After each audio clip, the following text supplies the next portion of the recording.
Hey, Amy, you look very tired today.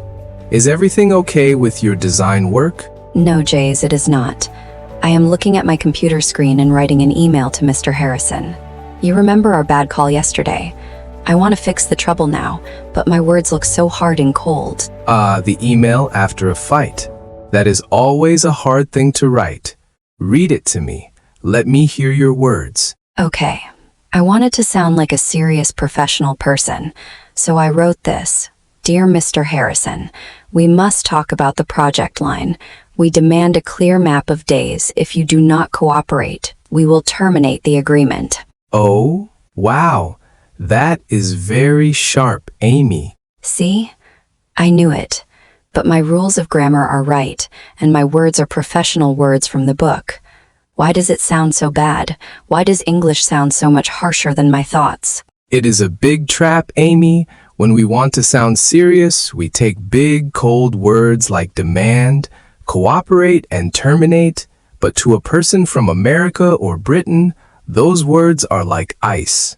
They do not sound professional here. They sound like a threat. But what other words do I have? I am only a learner in this language. I do not have 1,000 beautiful phrases. You do not need more words, Amy. You need fewer words. You need the small, warm words you already know.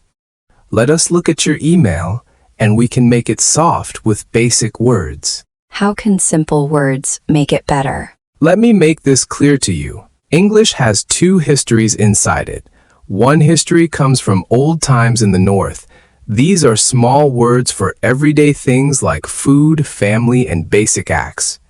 The other history comes from Latin and French words, which came with rulers, laws, and big books. When you say a word like terminate, your mouth feels far from your heart. So when I use the big words, I am using the history of laws. Yes, you are. And that history is very cold. It creates a wide space between you and Mr. Harrison. He thinks you are acting like a judge, not a designer. I do not want to be a judge at all. I want to do beautiful things for his business. Then let us give your language a human face. Let us take out the ice and put in the sun. We do this by using active words that change the place or state of things. When you say put, you move a thing with your hand. When you say take, you hold it. And when you say get, you receive it. I see now. So if I say I understand your point, is that okay? It is okay, but you can make it warmer. You can say, I get what you mean, or I see your view. See and get are dynamic, so they feel like you are looking at the same thing together. I get what you mean.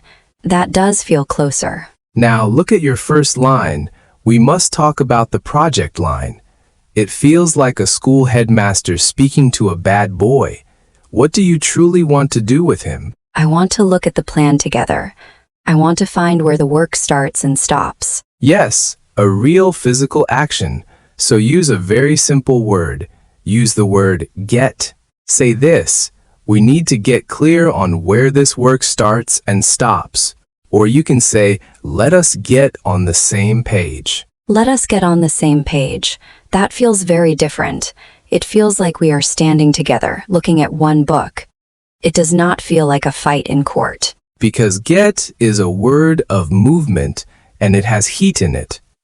Now look at your second line. We demand a clear map of days.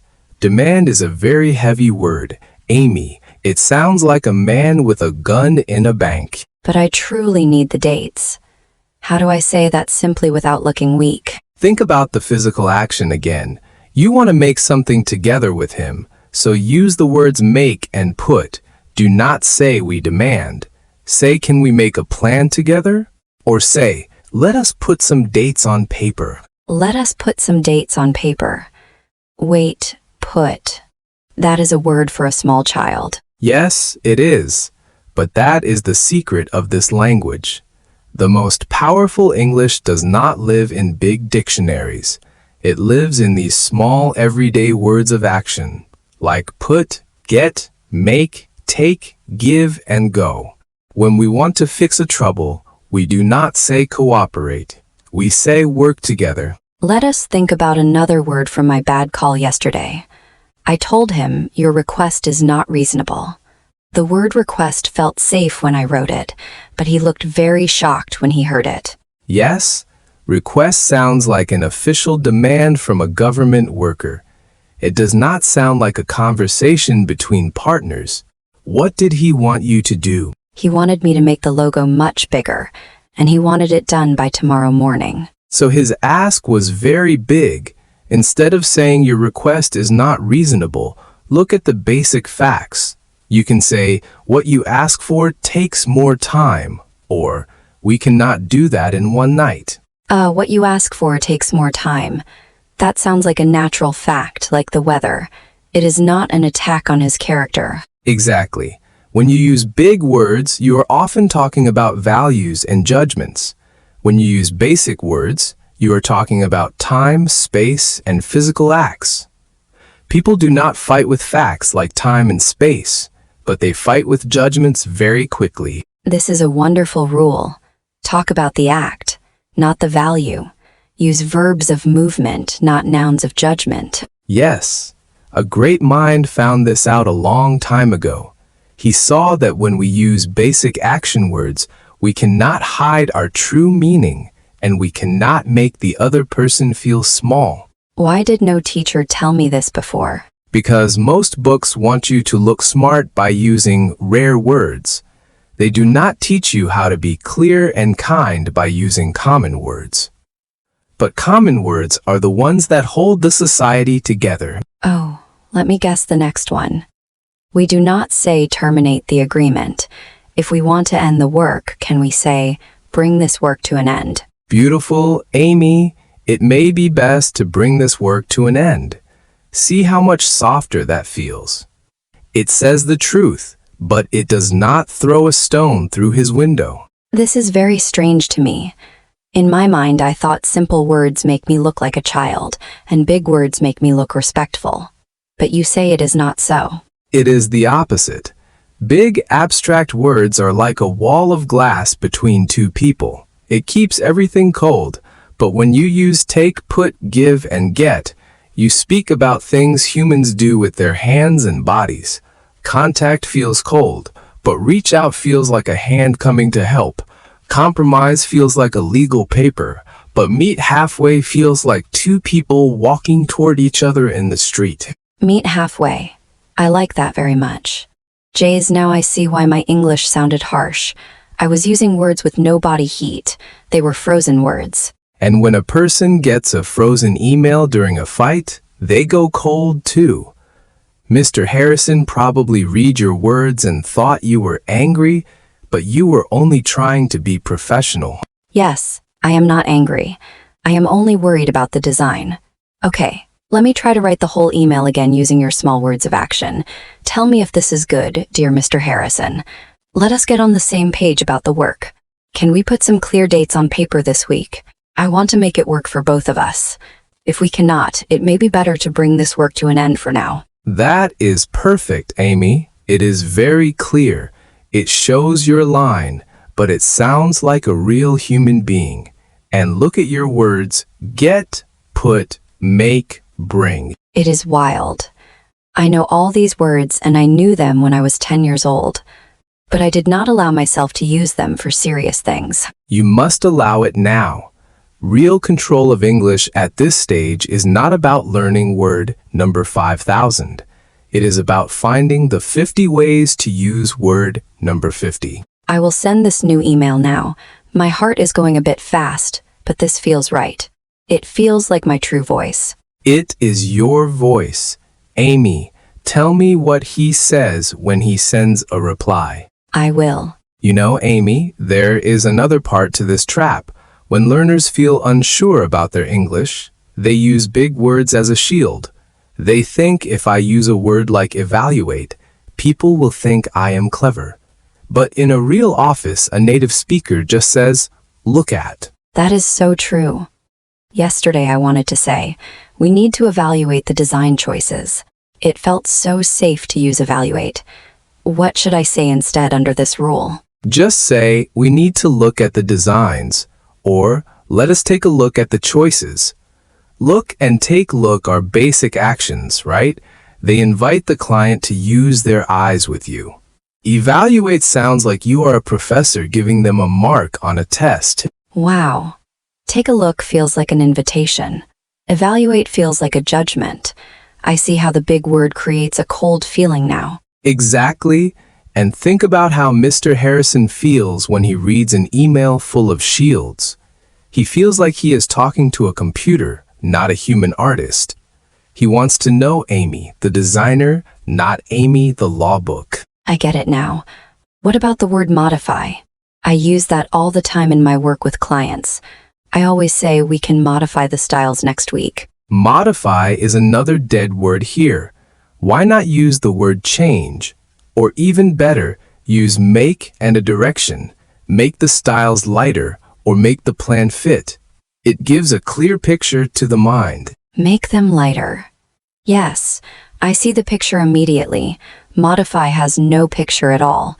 It is just an abstract concept in the air. And because it has no picture, the client cannot see your hands doing the work. When you say, I will change it, or let us make it better, they feel your energy.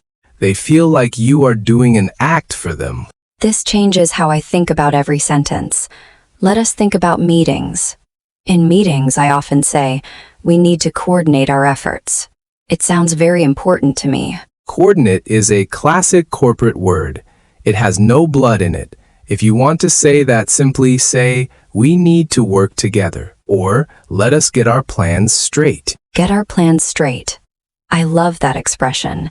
It has so much movement. It feels like fixing a messy room. Because it is an action. Get straight means moving things from a bad place to a good place.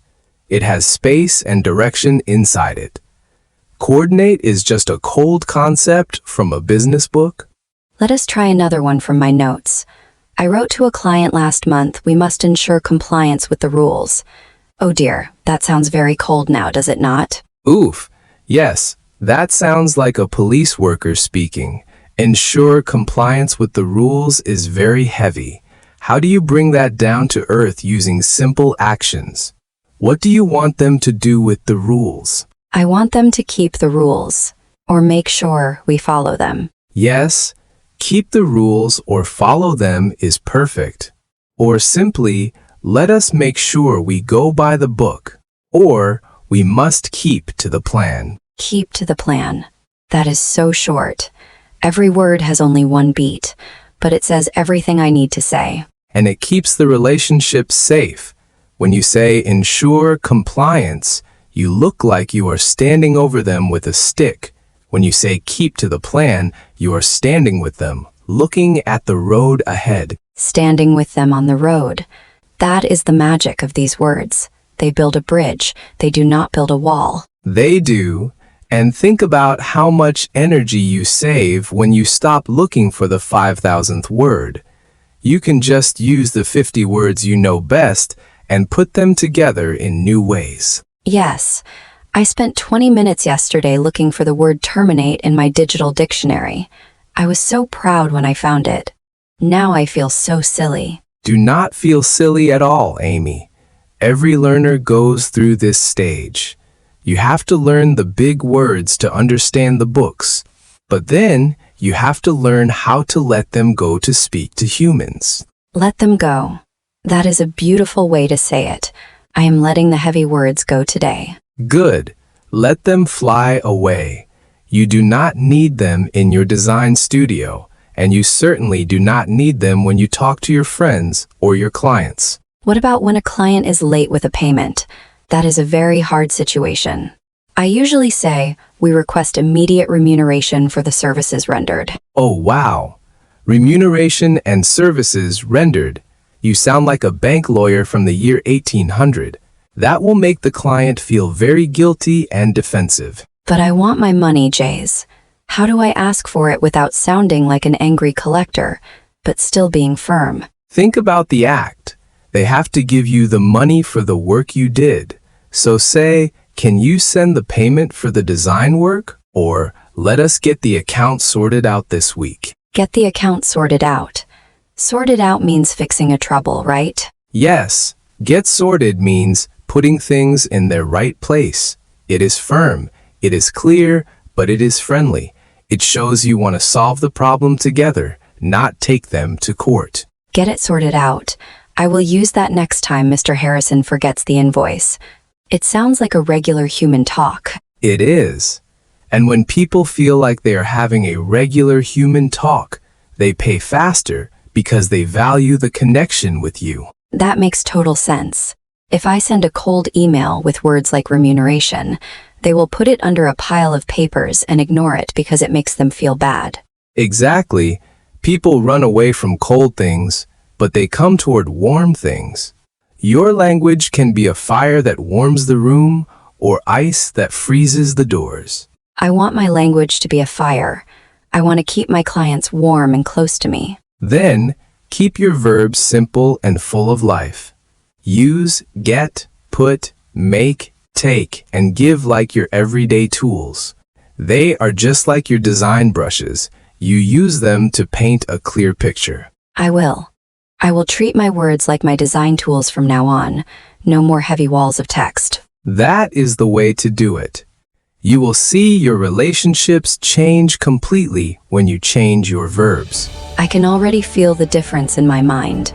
I am not as afraid of writing letters now. That is wonderful to hear, Amy. You are taking back control of your voice. I am. Thank you for showing me the heat inside these small words. Anytime, Amy. That is what our talks are for. Let us see how Mr. Harrison likes the new fire. I will tell you his answer as soon as it arrives in my box. To all our friends listening to us today, think about your last hard talk in English. Look at the words you used. Did you hide behind big, cold words because you felt afraid? What happens if you take those big words away? What happens if you only use the simplest actions? If you had to speak your hardest thoughts with only words like give, take, make, and get, what would your English sound like? Think about it. See you in the next episode. Bye.